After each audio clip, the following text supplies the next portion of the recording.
Maka kita harus mulai belajar. Nah, menurut saya Ma'iyahan ini kira-kira agak kompatibel dengan surga. Karena di sini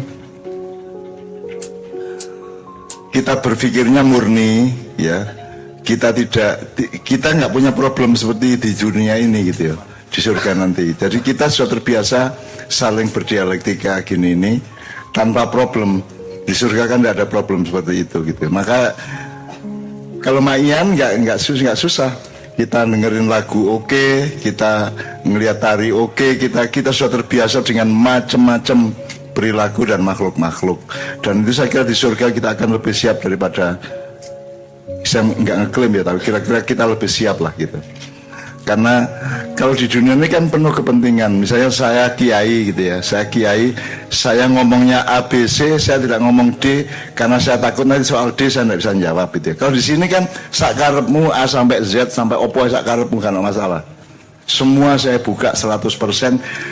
Kenapa? Apakah saya bisa semua hal? Enggak. Dan saya ingin mengatakan enggak bisa itu enggak apa-apa. Yang penting Anda belajar. Jadi saya tidak bisa menjawab pertanyaan Anda, tidak apa-apa. Kenapa malu, Mas? Jadi tidak bisa itu tidak apa-apa, tidak dosa, tidak masuk neraka. Gak ono kok mlebu neraka, kok gak iso mlebu neraka, gak ono, Mas. Jadi kita, misalnya saya ditanya apa terus saya tidak tahu. Tidak apa-apa kalau tidak tahu itu, Mas, tidak apa-apa. Bahkan salah pun tidak apa-apa asal Anda memperbaikinya kan gitu kan. Jadi di sini kita tidak punya ikatan-ikatan sebagaimana kita di surga nanti tidak punya ikatan-ikatan keduniaan yang aneh-aneh. Karena banyak sekali di dunia ini orang kan berlaku sesuai dengan ikatan-ikatan yang menimpa dia gitu ya. Nah, di sini kita mencoba berdaulat untuk tidak terikat itu semua. Makanya kan tidak ada aturan, tidak ada. Ini mau melakukan apa saya nggak ngecek dulu, nggak saya verifikasi dulu, saya screening dulu ya, nggak saya karep-karepmu. Sebab saya yakin mereka nggak mungkin melakukan hal-hal yang merusak kita semua. Pasti baik, pasti menyenangkan gitu kan. Dan itulah surga. Jadi kita itu latihan masuk surga sebenarnya gitu ya. Meskipun saya tidak bisa merumuskan di surga itu bagaimana. Yang pasti itu tidak ada pilpres. Di surga ya tidak ada pilpres, tidak ada pilkada, tidak ada caleg, yang tidak ada orang pasang baligo-baligo, tidak ada di sana. Karena di sana itu kita sudah hampir mencapai sudah dipinjami Allah sifat yang di dunia kita belum dipinjami gitu ya. Jadi kita bisa itu kan surga itu kan dilambangkan Allah sebagai sungai yang mengalir gitu ya. Tajri min tahtihal anharu khalidina fiha abada ya. Sekarang kita pelajari sungai. Sungai itu airnya apa alirannya. Nah jadi sekarang kan kita belajar mengalir toh. Meskipun kita punya judul tapi kan diskusinya ngalir terus. Jadi kita tuh belajar mengalir karena nanti kita yang mengalir di sungai surga itu kita gitu ya. Dan seterusnya ya. Jadi banyak sekali kalau saya mau jelaskan itu. Saya bisa tulis buku mengenai surga meskipun dia bayangan saya tok. Terus ditanya sanatnya apa ya? Sanatku dewe gitu kan. Tidak ada. Karena memang belum pernah ada orang seperti di Ma'iyah ini. Imam siapapun, madhab siapapun dulu tidak pernah yang bikin forum. Bahkan Nabi siapapun tidak pernah bikin forum kayak gini. Saya bukan GR ya, bukan kira sombong ya. Tapi memang belum pernah ada. Belum pernah ada. Apalagi sampai 23 tahun. Terus setiap bulan di Jombang malah sudah 31 tahun ya. Terus menerus dan orang berapa jam pun mereka duduk mendengarkan. Orang mengkerungu gitu ya. Karena di sini kita mudahkan orang itu, kita mudahkan. Kamu ngantuk juga tidak apa-apa kok. Saya coba jelaskan bahwa mengantuk itu tetap bermanfaat. Karena yang bisa mendengar ilmu dari saya atau informasi dari siapapun itu tidak hanya telingamu ke pikiranmu, tapi juga rambutmu bisa dengar. Jadi ada memori yang bermacam-macam simpanannya gitu ya. Jadi ada memori janin, ada memori sel, ada memori atom, ada memori macam-macam. Yang ilmu pengetahuan di kampus belum bisa sampai ke situ. Kita kan punya RAM, punya hard disk, punya macam-macam ya. Kalau di elektronik punya ada penyimpan memori. Nah manusia itu punya penyimpan memori yang ada di wilayah rohani yang manusia sekarang tidak mempelajari sama sekali. Kita ini sudah kenal dunia maya, tapi kita tidak mau belajar dunia maya toh. Gitu kan. Yang kita sebut dunia maya kan internet gitu kan. Bahwa hidup ini maya. Kamu kan bukan kamu, Rod. Nanti kalau kamu mati, badanmu ada enggak? Diambilin sama cacing sama suai, habis toh. Terus kamu didatangi malaikat mungkar nakir, yang jawab siapa? Kalau kamu adalah kamu yang sekarang, malaikat mungkar nakir balik. Lu kok balik?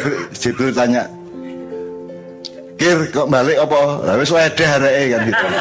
Wis wedeh. Nah, Anda itu bukan Anda yang Anda kan jadi latu drikul absar wa yudrikul absar wa latiful khabir tadi itu ya. Bukan, Anda itu bukan yang ini, saya bukan yang ini. Anda menyangka saya adalah ini dalam rumusan materi, dalam rumusan jasadiah. Tapi saya bukan ini. Jadi Anda jangan terlalu bangga kalau bisa membuli saya dan memfitnah saya, karena Anda salah sangka kepada saya. Nanti kamu akan tahu bahwa suatu hari bahwa ternyata saya bukan seperti yang kamu bayangkan. Saya bukan seperti yang Anda sangka-sangka dan Anda tuding-tuding, Anda injak-injak di medsos gitu ya. Saya bukan itu. Itu adalah prasangka kamu mengenai saya, tapi bukan saya. Nah, itu menjadi kesadaran di ma'iyah supaya Anda tidak minder, tidak saya orang Turki sekarang jadi siksa Erdogan, sekarang Erdogan menang lagi 5 tahun lagi, sampai sakit-sakit teman-teman Turki tadi ketemu saya. Nah, kita juga akan mengalami hal yang sama itu di ma'iyah, ada obatnya, di ma'iyah ada pirnya, ada bempernya, ada apa jenenge, shock breakernya gitu. Shock breaker aja kita itu enggak jelas kok. Kalau ada bengkel shock breaker tulisannya beda-beda ke Mas. Beda-beda ke. Ono shock breaker, ono shock breaker, ono shock breaker. Kita tuh soal shock breaker aja tidak jelas kok. Jangankan Al-Fatihah gitu kan, jangankan Rahman Rahim. Shock breaker yang enggak jelas kok. Makanya soal takwa kita salah. Jadi terakhir sekali gini, intinya gini. Kita itu hidup dalam sejarah yang dibangun oleh banyak kekeliruan tafsir terhadap setiap kata. Jadi kalau tadi ngomong apakah demokrasi, demokrasi maksudmu piye? Coba tanya sama yang meneliti tadi. Maksudmu demokrasi gimana? Coba deh kalau dia bisa menjelaskan. Nggak bisa juga dia. Sing kok maksud itu demokrasi sing piye? Kalau kamu kejar terus kamu nanti bingung, kedua-duanya bingung. Wong podo-podo gak ero kok repot kok takon ngene gitu. Jadi semua aja takwa, iman, istiqomah, Rahman Rahim itu semua kita nggak tahu. Makanya bedanya manusia sama Allah, karena Allah itu pasti tahu dan maha tahu. Maka Allah berani mengampuni manusia karena dia tahu persis dia ini pantas diampuni. Kalau manusia kan enggak. Kamu enggak sholat sekali oleh temanmu, kamu langsung dia enggak sholat, dia abangan gitu kan. Begitu besoknya kamu sholat tadi, gue pura-pura dia paling mergonok merotuane kan gitu kan. Jadi kalau manusia karena dia tidak tahu persis, dia hanya tahu terbatas, maka akhirnya dia hidupnya dengan prasangka dan asumsi-asumsi. Kalau Allah kan maha tahu, maka dia yakin. Allah itu tidak butuh iman, jelas ya. Allah beriman gak ono, Allah kok beriman. Allah itu tahu persis untuk apa beriman. Orang beriman itu kan orang yang tidak tahu, terus ada berita dia percaya, itu namanya iman. Ada berita Allah itu gini-gini dia percaya. Tapi makanya kata Sabran, Islam itu nomor satu bukan iman, tapi syahadat. Ketika Anda bersaksi bahwa kamu mengalami Allah itu memang ada, menurut kesimpulanmu, karena saya menyaksikan, maka janin kita pun mengatakan bala syahidna, itu janin loh. Tapi kalau sekarang orang tanya, kamu pernah bisa ngomong sama Allah, ditanya Allah, alas itu bikum kata Allah, terus kamu jawab bala syahidna, tidak ada yang ingat satupun. Lu menungso yuk dapurane menungso, aja meneh kok memori janin. Tadi malam tidur jam berapa kamu ingat? Coba daftar ke KJ besok yang bisa ingat detik keberapa, menit keberapa tidurnya tadi malam. Kalau ada satu aja, saya akan daftarkan Anda untuk ikut Nabi Khidir. Satu pun tidak ada. Anda tidak tahu sama sekali mengenai tidurmu dan bangunmu. Kamu bangun itu dibangunkan apa bangun sendiri? Kalau Anda mau bikin pentas ini, Anda dapat ilham. Itu ilhamnya dari mana? Anda dapat, oh ada kerentek di hati saya gitu ya. Ada tiba-tiba ada sesuatu. Loh, emang ada sesuatu yang tiba-tiba ada di hatimu dan pikiranmu? Nggak ada subjeknya, nggak ada pelemparnya, nggak ada injektornya. Kan nggak bisa. Tidak ada sumber selain la haula wala quwata illa billah. Itu teman-teman, itu saya sadari tiap saat Mas. Jadi saya makanya saya tidak cari ilham sebagai seniman. Saya tidak ke pantai, saya ke gunung, saya ke pasar untuk menghayati manusia sehingga saya dapat ilham untuk menulis. Enggak. Saya minta kepada yang punya. Gitu aja. Saya minta kepada pabriknya, kepada pemilik pabriknya, yaitu Allah Subhanahu wa taala. Saya minta. Kalau Anda nyuruh saya nulis apa? Tak minta nanti malam. besok saya tulisin. Dan saya nulisnya tidak pakai mikir, saya cuma menuliskan apa yang dikasih Allah. Sekarang saya nulis tadabbur sudah sampai ke nomor 48. Saya akan nulis, aslinya saya pengen nulis 1000 tadabbur Al-Fatihah. Tidak usah Quran, Al-Fatihah tok 1000 tulisan. Tapi kan kasihan penerbitnya mas, kewandel loh saya wur. Akhirnya tak batasi 114 saja sesuai dengan jumlah surat di Al-Quran gitu ya. Jadi bukan saya hebat, yang hebat itu Allah. Makanya Anda sama dia aja, Anda bareng-bareng nempel dia terus aja gitu. Ilham gampang mas, mau bikin lagu yang baru. Dan sekarang itu coba mas, umat Islam itu coba 15 abad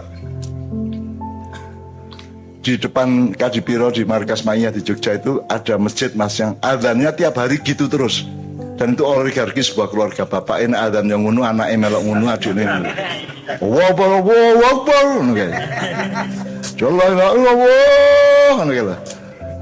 sama persis lagunya bapaknya, adiknya, anaknya, ponaknya sama persis, dan keluarga lain tidak boleh adzannya dia.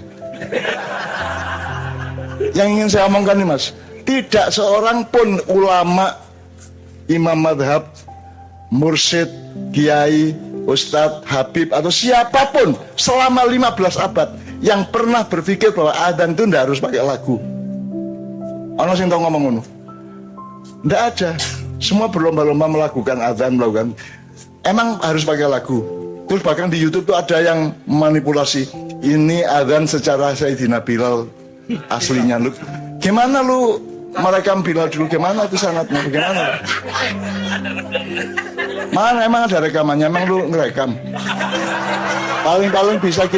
Paling-paling kita bisa mengkira-kira Bilal itu orang Afrika. Kalau orang Afrika adzan beda sama orang Jawa, paling gitu ya. Kira-kira kecenderungannya begitu.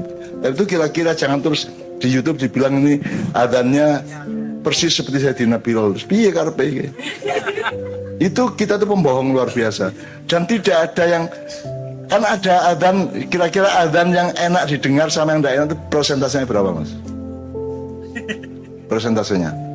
Mungkin kamu kampungnya enak adzannya, kadang-kadang tidak enak gitu. Tapi ada kira-kira 50-50 apa 60-40 apa 70-30. Banyak mana yang enak apa yang tidak enak? Enak. Oh, banyak yang enak ya, alhamdulillah ya, oke. Tapi tidak ada seorang pun yang pernah mengatakan dan ingat bahwa adzan itu tidak harus pakai lagu. Bengok tok gak masalah. Allahu Akbar, Allahu Akbar. Asallallahu, gak masalah. Sing larang sopo? Enggak karangan dewi, akhirnya dipaksakan. Wabbar. Lalu saiki yang penting tajwidnya bener, makhrajnya bener, ndak usah lagu, ndak apa-apa. Kalau memang pakai lagu, ya yang diperhitungkan kira-kira enak didengar oleh orang lain kan gitu kan. Mau pakai qiraah sab'ah monggo, lagu Jawa bisa, lagu Sunda bisa. Allahu Akbar, Allahu Akbar. Allahu Akbar, Allahu Akbar, boleh, tidak apa-apa, tidak ada larangan juga. Oh, tidak pakai lagu aja tidak apa-apa, apalagi lagu Sunda yang indah kan gitu kan.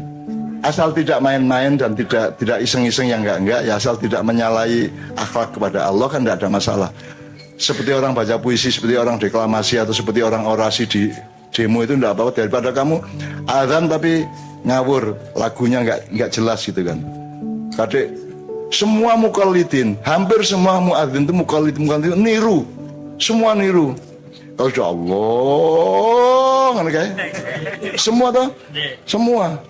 Anggar Arab ngunu kon ngunu. Jadi semua itu mukallidin. Jadi bukan, saya menyebutnya bukan muadzin itu mukallidin, orang yang niru-niru, orang yang anut grubyuk, orang-orang yang meniru secara wantah, secara apa? Ya secara ya taklid mas, taklid. Maka orangnya disebut mukallidin itu. Nah di Ma'iyah kalau bisa Anda di Usuluddin, gue besok adzan, gue misalnya gue besok masjid IAIN adzan, terus kamu ditegur, kamu kamu nggak enak suaramu jadi sopo, adzan aja, Allahu Akbar, Allahu Akbar.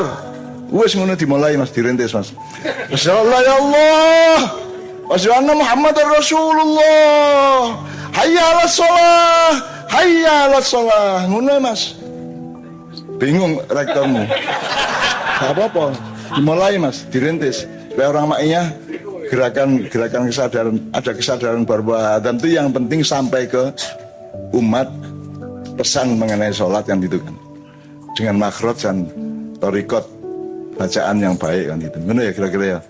Oke, tepuk tangan untuk kita semua. Amin ya rabbal alamin. Sekarang kita persilakan